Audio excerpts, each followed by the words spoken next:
And Dolly Parton is pretty cool. Who needs a house out in Hackensack? Is that all you get for your money? I mean, come on. Dude, I love Jimmy Buffett. I do too.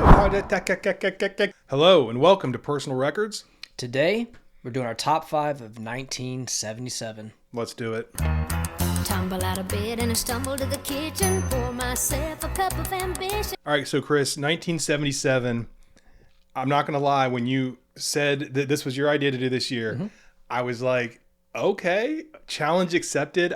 That's not a year off the top of my head I think of as like a bunch of great albums. Right. Did you, don't reveal anything, but did you have like super specific albums in mind? Or did you just like, what led you to 1977? I was aware of a few records from 1977, but I was kind of like to go with the theme is since we did top 5 of 1997. Okay. We did our draft of 1987. Yep. I was like, oh, let's go 77. But then I was like, oh, yeah, there's a couple records. But then I was like, oh, man, this is going to be tougher than, Yeah. Because the 70s is like, I mean, it's full of great stuff, but we're talking from 71 to, I mean, it's insane. Oh, yeah. And 77 is a weird year. I mean, when I think of like good music, I don't think of the 70s, although obviously I know there was good stuff that came out. But when I was looking at the year, I was like, whoa, you've got, disco stuff like Donna Summer. You've got just kind of like bands that are going through weird transitions like we always see. But then you have like freaking David Bowie puts out like 2 classic records that, spoiler alert, I'm not like a huge David Bowie guy, right. But I was like, wait, he put out Low and Heroes in one year. Right. You see a lot of bands that put out multiple albums that year. Even like Gary Wright, who's an artist I like, put out 2 albums. But it's like when you think about it, like when you look like Talking Heads put a Right. record out. In And 77. for me, I only think of like Talking Heads like 80s. 80s, yeah. Not 77. Like, oh, so it's just kind of a cool to kind of go back and kind of dig through to see like, oh, that came out that year. So that's kind of cool. Freaking Village People had an album that year. Still never been a part of that. Not going to be on my top 5. Okay, but okay. I'm about to blow your mind when I saw who had an album this year in 1977. You would never guess it. And when I say the name, you're gonna almost not believe me. A little artist by the name of Bjork put out an album in 1977. Now look at your face. That was my face because I said, no way, it can't be, right? Is that the Sugar Cubes? It wasn't the Sugar Cubes. It was Bjork. And guess what? Because she was 5 years old. Oh, okay. And she had it. All right. because I'm going through and it says Bjork. And I'm like, oh, this list is messed up. And then I was like, well, they must mean the Sugar Cubes. But I'm like, the Sugar Cubes were 80s. Right. But I'm like, maybe 77? But how? And then I look and I click on it and sure enough, it's Bjork. But it's, again, she's like 5. Okay. So Bjork has been making music for a long time. That blew my mind. All right. Well, I mean, I don't have a lot of comments about 1977, and we should probably just get to the albums. We should also let people know this is the year before both of us were born. Correct. So we're going back in time to before we were here. And who knows? Maybe after this one we'll do 67, and we'll just keep going backwards. But do you want to start off with your number 5? Yeah, I was gonna say I got one honorable mention. I don't know if you do. I really don't, to be honest with you. Do you want me to scrap mine? No, hit yours. Okay. Hit well, as many as you want. The only one why I have an honorable mention is because it is Dolly Parton's came out in 1977. October 3rd is "Here You Come Again," and Dolly Parton is pretty cool. Yeah. Now she's a country artist. My wife likes country. But I actually listened to this record and Dolly Parton's got some. She's got some pipes. She's pretty awesome, and I actually want to go visit Dollywood. Like I actually would love to go hang out there, but just to look back, like man, because she was even putting out albums way before this. I mean, she's 80 years old, I think now. But she shows up every once in a while, and yeah. she still looks great. I think she's one of those people that defies logic. Like right. She's extremely talented, but then also she's like super nice. Yeah. She's a good actor. Like we watched 9 to 5, Me and the Kids a while back. Classic movie, right? I love that movie. It's good stuff. But yeah, so that's my honorable mention just because it is just like, if you throw it on, it's pretty cool. The title track for the album's great, and then their song Two Doors Down, and then It's All Wrong But It's All Right. It's like just good classic stuff, and it's awesome. It's easy listen and you enjoy it. So that was my honorable mention. I'm all for that. Yeah. Okay. Cool. Do you want me to go to right to number 5? Or it's up to you. I'll go ahead and do mine since you gave an honorable mention. All right. I'll do, and because I think the reason I want to do this is because I was thinking about this year. I have no honorable mentions because when I look at the year of 1977, there is a clear tier 1 for me. Right. Like there's tier 1, and then there's like a jump down, and then there's my number 5 album that is not in that tier of these top 4. Right. And then there's another big gap down for me. And so there's really nothing else I really want to talk about. There are huge albums that came out this year that I don't know if you'll have. We'll see, because I don't know where you stand on some certain bands. So I think maybe after we reveal our 5, there might be a couple we talk about if neither of us have them. But so my number 5 is actually going to be Foreigner. Okay. So, Foreigner is a really fun band. Their first album came out in 1977. They're called Foreigner because they've got, I think, 3 guys from England and then 3 guys from America. And the joke was like, wherever we play, we're going to be foreigners, right? They came out of the gate with the very first song, which is Feels Like the First Time. Okay, so first album, first song, and you can hear that song in your head. It is so powerful and confident as a song that it's like, these guys, this is their first album. And then they've got Cold as Ice right after that. And then Long, Long Way From Home, which is another banger. The production value on this album's incredible. These guys, again, they were kind of I think thought of as more of like a corporate or like more heavily produced, polished band, but it's like, you can't argue with the results. And as they continued their career, they just put out fun songs that you'd hear on the radio. So Foreigner was a band that you'd hear on, FM 99 or whatever else.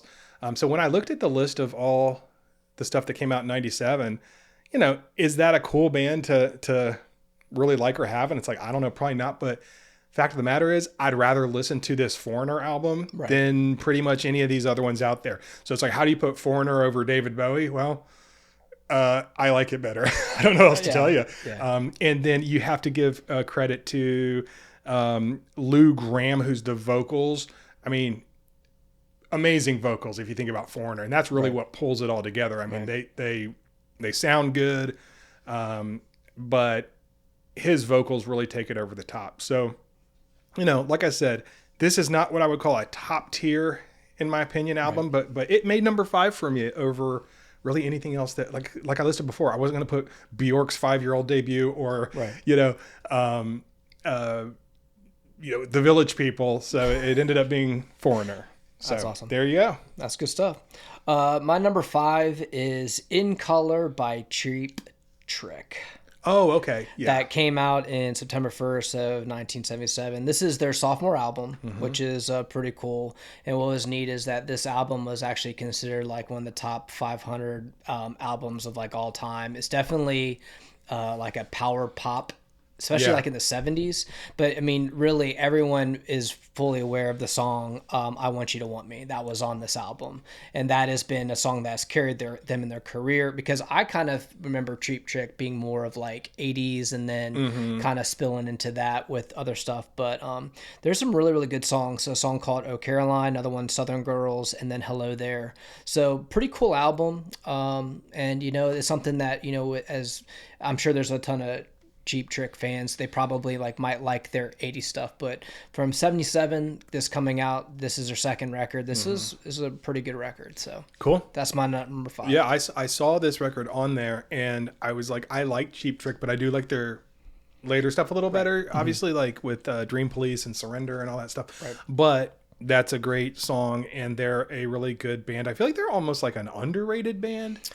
I mean, I agree. I think they they always put out good stuff. That Yeah. makes sense, I feel because like- there's bands that like put out records like that's a hit, that's a miss, Yeah. and then they come back. They constantly, all their records they put out, it's good music. And then they had was it Live at Budokan? I think that, so they, big in Japan. Oh yeah. But yeah, interesting band. Good number 5 pick for sure. All right. You ready for me to do number 4? Yes, sir. So now we get into what I consider to be like albums I love. And actually, believe it or not, I have all the vinyls of these. So hold on.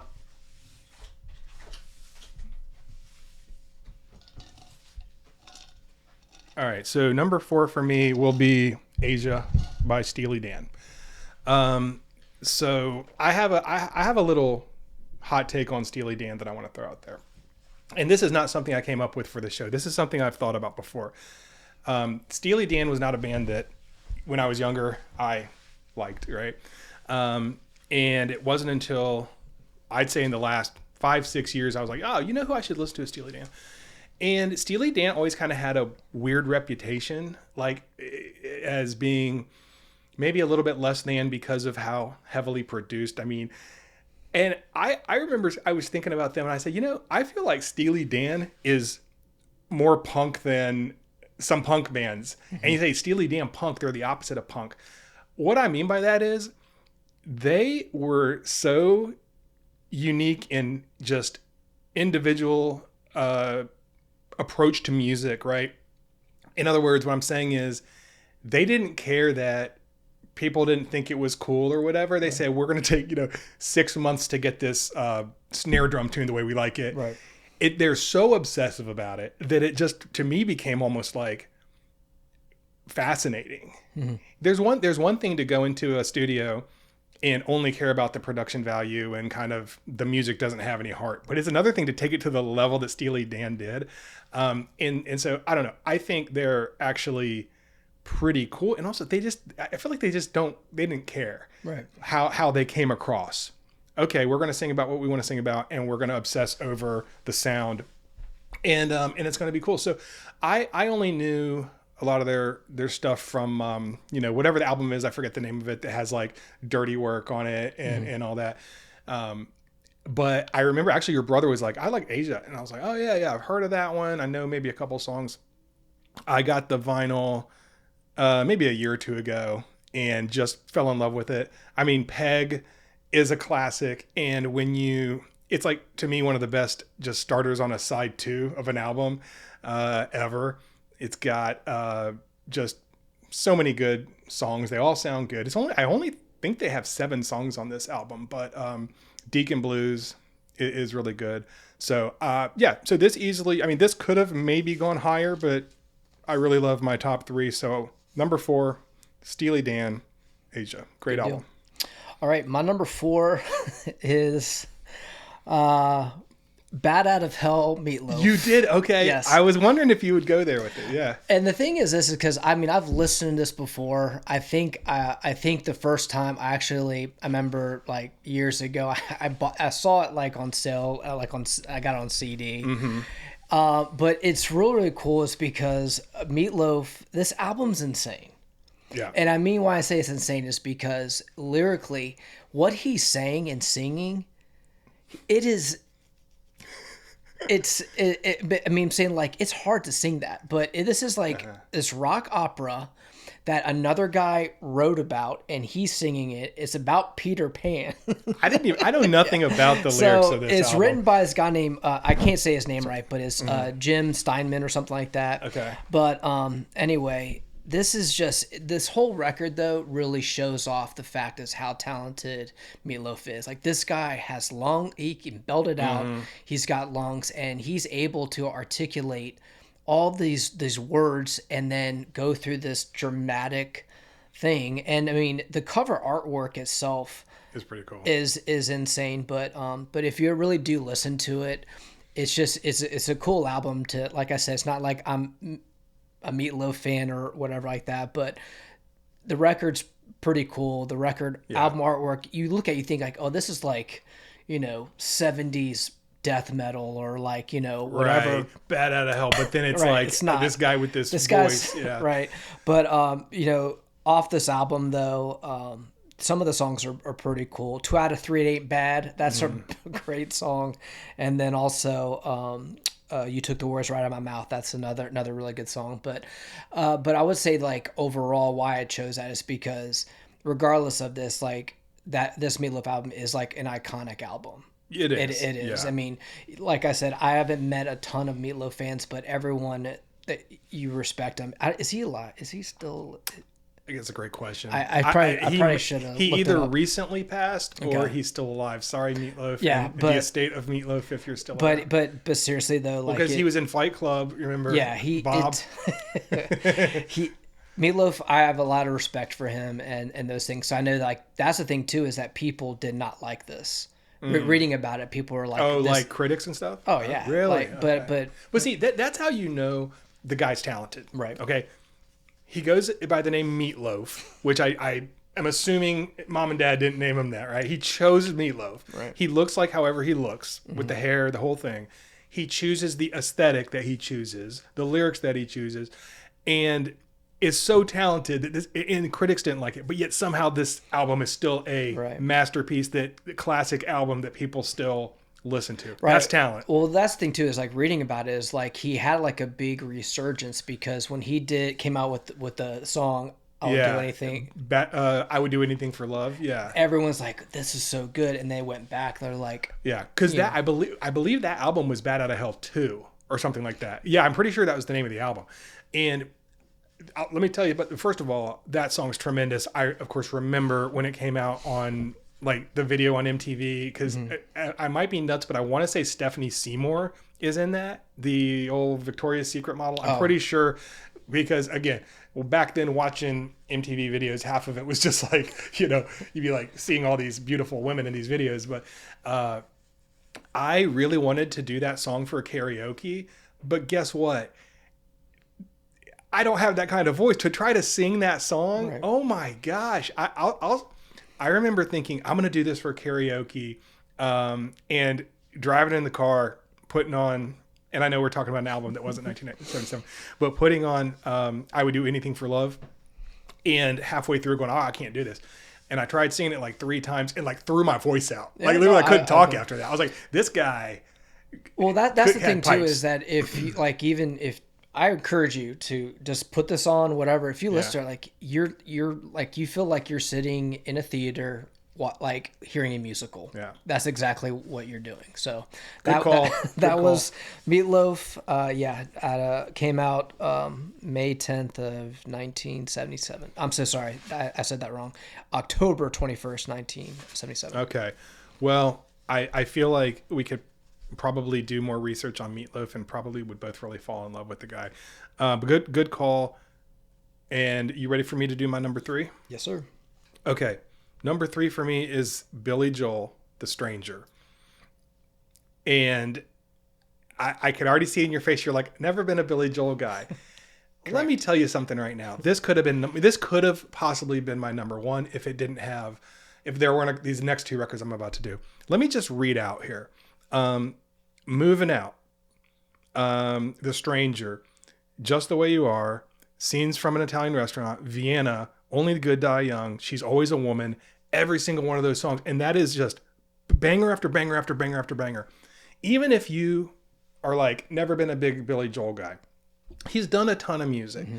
But this album, and then there's another one I really like too, which I'm blanking on the name of it. But what got me into Billy Joel? Well, I've always loved Moving Out, Anthony's song. I mean, that is just, you have to admit, do you know that song? I'm moving out. I mean, if you Isn't that with the keys like?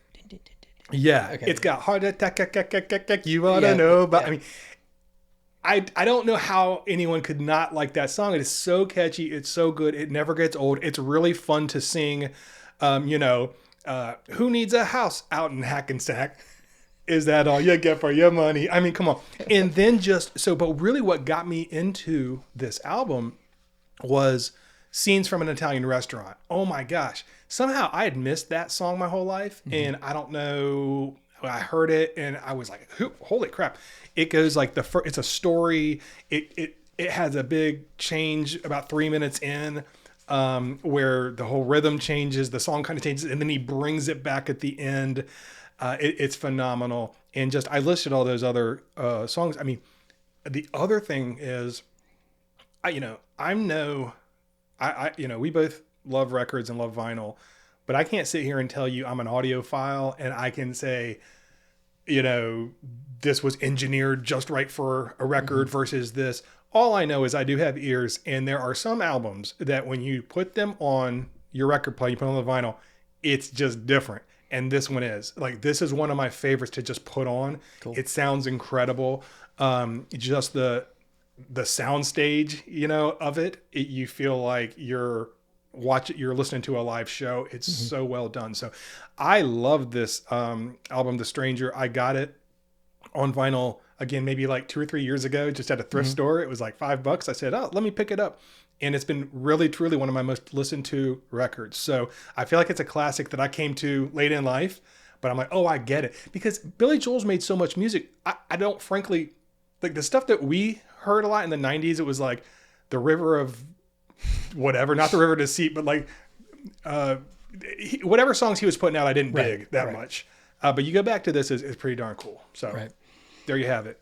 Good deal. Yep. So just like you, I would say that my top 3 and 2, my 3, 2, and 1 are the ones that I'm really, I'm into within that. And I forgot to put it up here for 2 seconds, but anyway, sorry. But yeah, so your top 3 are really So my top 3, this was the Steve Miller Band, nice. Book of Dreams, came out May 10th of 1977.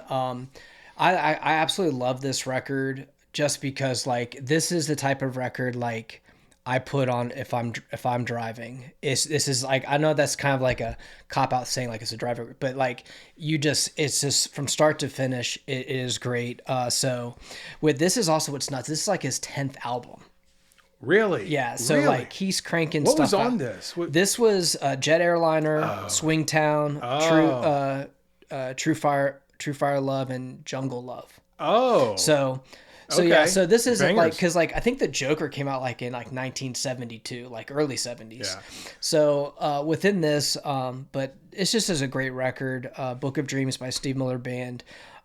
Just a great classic rock record. Like I said, just if you're driving somewhere, if you're at your house, just put it on. I will say this: I bought this record very early on because I started buying records about 2012 is when I started collecting vinyl. Because like my first records I bought were all like classic, like they were 70s and 80s. Really, that's where I was getting is just old classic stuff, and I picked this up. So over the years, I listen to Steve Miller Band. It's just like I said, it's a great driving record. It's just something to put on, but it's a sick record. I mean, he's always like the greatest hits album is obviously the one that I think probably both of us listen to the most, and it's got Swingtown, it's got Jet Airliner, and it's got Jungle Love on it. And every song that I've ever heard from Steve Miller, it's just like it's well produced, it's tight, it's poppy, it's satisfying to listen to. Correct. That I used to put on the greatest hits all the time. I put this one on, and then I put the Tom Petty greatest hits one on. But when my son and I would play basketball in the driveway, and because I'm like, this is just you should just know these songs, right? And Steve Miller, again, in the same way that I say Foreigner probably gets a little bit of like eye rolls from real music snobs. It's like probably the same thing for Steve Miller. I think some people don't, they look at him as being not, I don't know, as, this is like the people that would rather listen to the Sex Pistols than Steve Miller. It's like, enjoy, like go have that, like that. Good for you. If you want something that's not produced well and people don't play their instruments well, but at the end of the day, yeah, great call. But great call, Steve Miller. He's a fantastic musician. Musically, the whole group that played with him, super talented. Yeah. It's just a great, easy listen, and just you would always enjoy it. So, Steve Miller Band. All right, now it comes down to the final two that even now, at the last second, I'm trying to decide which of these I'm going to do as 2 and which is 1. but I think I know what I have to do. And my number 2, I mean, I already know you've got this one either as 2 or 1, probably 1. So, but I'm going to go ahead and put it out, which is A Farewell to Kings is going to be my number 2. So I'll talk about it for a minute. And then if it happens to come back up here, then we can continue to go on. I think that this is, it's probably not my favorite Rush record, but it's top 3. I mean, to me, this is a sweet spot of Rush. It's, they've found their way a little bit. They've done, the first album, they've done 2112.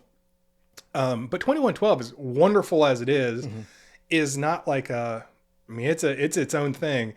But this one is like it's a little more, the songs are still long and stuff, right, but you get Closer to the Heart, which is maybe their first real like crossover kind of single. If you look at just the sequencing of the tracks, you've got the title track, which is just a great song right off the bat. They just right into A Farewell to Kings. But then you get freaking Xanadu. I mean, what a song. What a song. And I mean, first of all, bro is singing about, breaking his fast on honeydew half the time. You get Neil's lyrics, which are just, you can kind of see what he's going for. You get a Kubla Khan name check, but the song just has movements. It is a banger. And then you go right from that, one of the best songs, Xanadu, one of the best songs they do. And then you're kind of like exhausted. You're like, oh man, what just happened? And then Closer to the Heart. Right. And you're just kind of like taken off into, oh, this is amazing. And then I want to say Cinderella Man comes right after that. Underrated. And I'm sorry, I'm probably stealing all your thunder, but you come, but well, I'm gonna jump on you on this in a second. So I'll just finish. So Cinderella Man, underrated song. I mean, great song. Madrigal is fine. It's probably my least favorite on the album, but I kind of get why it's there because it's a kind of a chill out song. But then you get Cygnus X1 to close out. I think this song single-handedly is the most influential Rush song on bands today. If you listen to this closer, you start going, oh man, I hear Coheed, I hear even like Between the Buried and Me, like all these different bands that would come later doing things that had to be influenced by, I mean, Rush in general, but Cygnus X1 is so it sounds like an album somebody would put out today. Right. So Farewell to Kings, I mean, I need to leave you time to talk about this. I just have one word though, Lifeson. On this album, I think he started developing his style even more about how creative he wanted to be with the guitar, and the interplay between him and Geddy is so cool on this record. So I'm going to stop. I could go on, but I don't want to step on all of your comments because I know you're going to get to it. I just don't want to know, is that going to be your number 2 or your number 1? So I'm going to pass it on to you. Well, what I'll do is I'll make this my number 2. Well, it can be your number 1, but talk about it now. All right, I'll just make this I'll make it my number 2. Okay. Because seriously, like I said, my top 3. So you love your number 1. Okay. It works, but yeah. And this could have been my number 1. I think we both, whatever you have, and I have no idea because I know it's not the one I have. Oh, for sure. I know you don't. You already probably know what I have. No, I don't. But okay. I really don't. Okay. But let's talk about this. But what's so cool is that everything you just said is like we have not even talked about this. No, we've never talked about this album. It is very, very true. Like as this album kicks off, you start off with, you hear this acoustic guitar by Lifeson and just moves in, and this is only 6 tracks. Yep. It's 6 tracks. Yeah. It's 36 minutes. It's 6 songs. Right. And I think But it feels a lot bigger. Oh, 100%. Yeah. And the thing is, it's like, the second track is Xanadu. I'm not saying it's exhausting, but when you listen to it, I mean, you go through all of this musical things. You're kind of like... And it fits. And then all of a sudden, it's like, And then closer, like you said, Close to the Heart. Because what's crazy is that most people think Close to the Heart is maybe like off of like Moving Pictures. Right. It's not. Yeah. And then what I really... Because it feels like a later, radio-friendlier And what's nuts is about this is that this album leads, into Hemispheres, which right. is one of my favorite. Yeah. I think if we ever do a listing, Hemispheres is. We will. Yeah, We need to. And I think you definitely see where they're going. Right. And that's why in a way I like this album kind of as a sweet spot between, I love 2112. I like Hemispheres a lot. But to me, it's getting them right in this sweet spot, because on Hemispheres, they sort of push further technically into what they can do. And then they start doing, because I don't remember what comes, I don't know if after Hemispheres you get moving pictures, or there's still other ones in between. I can't remember. But they get more, it's almost like Rush is just kind of feeling their way. They do 2112, which is like this crazy prog rock record, and then you get, they all are, but many of them are. And then you get Farewell to Kings, and then the Hemispheres, they like push it even further to kind of a weird place. But then it's like, okay, Moving Pictures, I think, is next. I might be forgetting one, but they were finding their way. Right. And yeah, it's amazing. Do you like Cinderella Man as much as I do? I do. Yeah. I will say this. I mean, that's what's kind of cool about this, is that when you listen to it, you think like it's more than 6 songs because of how the different changes in the songs. Because it's almost because like... Xanadu sounds like 3 songs. Correct. Yeah. That's the thing, is like... And Cygnus. The same thing is like you almost feel like, okay, there's multiple songs in the layers in it. But I think just the musicianship, how smart they are, how talented they are. And because remember, people still crapped on them, calling them all these things. Yeah. I don't like Geddy's voice. They're just too much stuff. Right. His voice is perfect. And the fact is that he is singing all these things that to articulate, talking about honeydew and all that stuff. The honeydew stuff and the milk of paradise, right. and the Creed by Kubla Khan. And you're right. You bring up a really good point. So with Rush, and I say this to people because a lot of people don't care for Rush. And I'm like, okay, hurdle 1, you have to be cool with Geddy's voice. Mm-hmm. If you can't get over, you don't like it, you're going to have a hard time. But if you can embrace it, and you're good. And then number 2 is you got to be cool with diving into the world of Neil's lyrics. Right. And what you just said, what I love about Rush and Geddy and just the group was they could have said, because Neil's a very serious person. Mm-hmm. And when he was writing these, he's dead serious. Like he's got things he's trying to say through the guise of a parable usually. Mm-hmm. And this album, I think in many ways is about like corrupt, how power can be corrupted, and it's got some similar themes honestly to my first album, but it's a somewhat hopeful record of, yes, the powers that be are always going to be corrupted, but humanity's still in there type of thing. But where I was going with it is the fact that Geddy sings his lyrics with his full heart and like embraces Neil's world, because full well Geddy's like, what when you get the lyrics to any number of these, you get the lyrics to freaking Trees, right, which isn't on this album, but you're like, okay, there's an epic battle between the trees. Now obviously it's a thinly veiled metaphor, right? But he's like, I'm singing this thing like it's the most important thing ever. Right. And to piggyback on that, which is insane, is that it comes, how they craft it, it works. It works. And that's probably one of the bigger things. And all the time is, this is 3 guys. That's it. That's why when I said, you said there's only 6 songs. I'm like, it feels bigger. I'm like, well, that's right. What you could just say about Rush, period. I right. never understood when Eric was introducing me to Rush really back in the day, because I think all I'd heard was Tom Sawyer. When I found out it's 3 guys, I'm like, what? Right.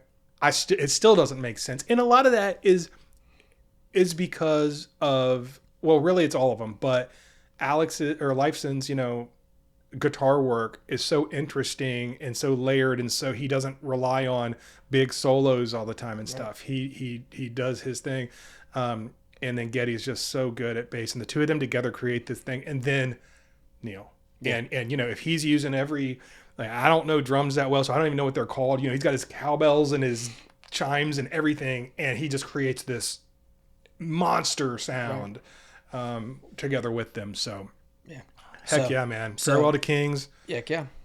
What a great album. I'm so glad we got to talk about it. So I guess I'll do my number one now. All right. Which is, it's going to be Animals by Pink Floyd. So Animals came out after Wish You Were Here and before The Wall. And it's, thematically, in some ways, I was saying, somewhat similar to Farewell to Kings in that it's all about, but it's pretty much Roger Waters writing here. And this is the famous, like, where they got the pig. And so the songs on here are, about pigs and dogs and sheep. So it's sort of like a George Orwell Animal Farm situation, but because it's Roger, it's against capitalism and not Stalinism, which is what Orwell was talking about. But it's just it's one of my favorite. It's hard to say, like, I could never on any given day say what my favorite Pink Floyd record is. That's very, very hard. Like, that would be an episode we'd have to do. And I'd sweat really hard beforehand, but for a while, this was my favorite. I could say this was my favorite album. There are 5 songs on this album. Pigs on the Wing Part 1, which is the first, and then Pigs on the Wing Part 2, which is the second. They're both the same. I think they're both like a minute and 43, and it's just an acoustic, nice little, what do you call them, like bookends.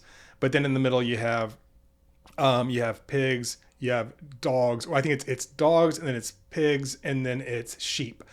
And they're 3 epic long songs. I think they're each like 10 plus minutes or whatever. And you just get absolutely sucked into this album like you do with Pink Floyd albums. I mean, when they can sit there and do Dark Side of the Moon, Wish You Were Here, and then this, it's pretty powerful, man. And so I love this album. It's very special to me. It's one that I can just put on anytime, and I just get sucked into it. They use different sounds and stuff. There's animal sounds in it, but then there's like they'll loop sounds, and then you start going, what am I hearing? Is this a person screaming out? Is this a animal screaming out? You just kind of get lost in it. The guitar work's awesome. The vocals are really good. So Animals by Pink Floyd is going to be my number one of 77, but that could easily be swapped at any time with A Farewell to Kings. All right. I'm so interested. I have no idea what you're going to come out with here. This might be a shocker to you, but my number one is Changes in Latitudes, Changes in Attitudes by Jimmy Buffett. Oh my God. Oh wait, I'm doing the laugh. You're laughing in my face again. No, I'm not. No, okay, well. So I actually, dude, I love Jimmy Buffett. I do too. But I can't say I ever was like, I'm going to put on a Jimmy Buffett album. I'm just like, hey, I'm out to have a margarita, and I'm so glad Jimmy Buffett's on there right now. So tell me all about it. So I remember, no joke, one of the first times I went to Vinyl Days when I started buying records. Like I said, I got Steve Miller Band. I remember buying Jimmy Buffett, and I bought Huey Lewis. So like my first like vinyl hauls was that. But with Jimmy Buffett, this came out in January 20th of 1977. I love his music. It's just a great listen. It just makes me happy. It's beach stuff. And I'm no parrot head. I'm not one of those people, whatever, right, but it is just a great song. I mean, great songs are on this, and it's kind of nice that I think this was kind of the album that kind of got him I guess some notoriety to a certain extent. But what's a big one on this? Like Margaritaville, Changes in Latitudes, Miss You So Badly. These are Margaritaville. I mean, that's probably the number one. But I do like Jimmy Buffett, and I was bummed out when I heard he passed and everything like that. But I always like he would, years ago he would always kind of make his run through Virginia Beach or whatever. And I was like, man, maybe I should go. But then, going that'd be a fun crowd. It would be a fun crowd, but but there are some people that are a little bit bonkers about him. But it is all of Jimmy's stuff is really good. It's something that I do. It's a great listen. I will say this: I only listen. It's the summer stuff. That's Oh, like yeah. it's like if I'm cutting my grass, I throw Jimmy Buffett on my headphones type stuff. If I'm at my house and I can actually put my record, my wife's not asleep and I can like put my record, I'll slap it on there. But so anyway, yeah. love it. So yeah. So number one is Jimmy Buffett. See, this Changes the is Landscape. why I love our podcast, if I do say so myself, because we just sat here and we did our top 5. You had Meatloaf, you had Jimmy Buffett, I had freaking Foreigner, Steely Dan, and then some of the records we didn't have, right? Like, so neither of us had David Bowie, neither of us had Fleetwood Mac. I was gonna say Fleetwood Mac because to be honest with you, I thought because this was what was the Rumors. Yeah, I mean, this is like the big album. The big album, because I remember I watched the documentary on Sound City. Okay. And, I remember I saw and that it too. talked about that, and I never got into Fleetwood Mac. Me neither. I always kind of stayed away, but I remember watching that documentary and then actually went and listened to Rumors. I was like, I kind of get it. It's I get it too. Now. I have nothing. There's a misconception that I like hate Fleetwood Mac or don't like Fleetwood Mac. Or whatever her name is. What's the singer's name? Stevie Nicks. Stevie Nicks. See, even then, like, I would get crucified. People love Stevie Nicks, and like the younger generation, Fleetwood Mac. Not even the younger generation, just like everyone loves Stevie Nicks. I have nothing against Stevie Nicks. I just don't. Right. I never really cared that much, and I never really cared that much about Fleetwood Mac. Having said that. Just like with Billy Joel, I was never into Billy Joel, and now I'm like, oh my gosh, this album's one of my favorite albums. I could totally see myself getting into, and that's what's beautiful about music is you can always go back and discover. Just kind of a blind spot for me, but the popularity of Fleetwood Mac has really continued to be there, which is cool. It's cool, classic rock band, classic album. Stevie Nicks seems cool as crap. Landslide's a great song, Right. And they have a ton of great songs. I mean. When you do listen to Rumors, which now we're talking about Rumors, it is very beautifully produced and they do make really great songs. Right. So maybe one day, that would be a good podcast episode where we say like bands that we got into super late that we didn't used to like and now we're kind of into. Well, for me, I will say ZZ Top is like the 70s bands for me. That was something that I remember when I was very, very young. I'm talking like of course this was like early 80s, whatever. I liked ZZ Top but ZZ Top would probably be my 70s band. But I will say when I was doing this, going through 77, I will say all the at least the top 5 that we have that we both have. These are albums and that I do listen to. Yeah. So I think that's what you got to do. Yeah. I think that with that, we can't fake it that with these, and this is like just in general with this podcast, it's like, there are times where I'm like, oh, how can I not put this on here? But it's like, well, because you don't listen to it. Correct. So you have no connection with it. Right. So I'd rather talk about, and you'll see in other episodes we do where it's like, we're talking about some obscure, maybe like Christian rock song, band from 1995. And we're not talking about, whatever the huge bands were that year. Well, that's because this is called Personal Records. It's not literally called the history of music and the most popular albums of that year. Even though 87, I mean, the popular stuff was awesome. Right. And so I think that's there weren't that many like, deep pulls. It was sort of, but this one I would not have. So I was very curious what you were going to come out with. The only one I knew you would have was Rush. I would not have guessed the other ones. Really, my top 3 were all interchangeable. Same. So like I could put Steve Miller number 1. I could put Rush number 1 or Jimmy. The main thing is like when I was thinking of like I have listened to Meatloaf in my car and it just like I'm like, man, that is crazy. And that was me with Foreigner, because it's like if you look at everything and you're like, okay, these are like Rumors is a classic album, I could put it on there, but what would I want to actually have this huge list of all these 77 records? I mean, once you take Animals, Farewell to Kings out of it, and then what was the other? Oh, and then so I almost, for me, it's like tier 1 is those two. Those could have been interchangeable, but then the Steely Dan and the Billy Joel kind of like tier 1B, because But after that, I looked through it. I was like, I don't know what to put as number 5.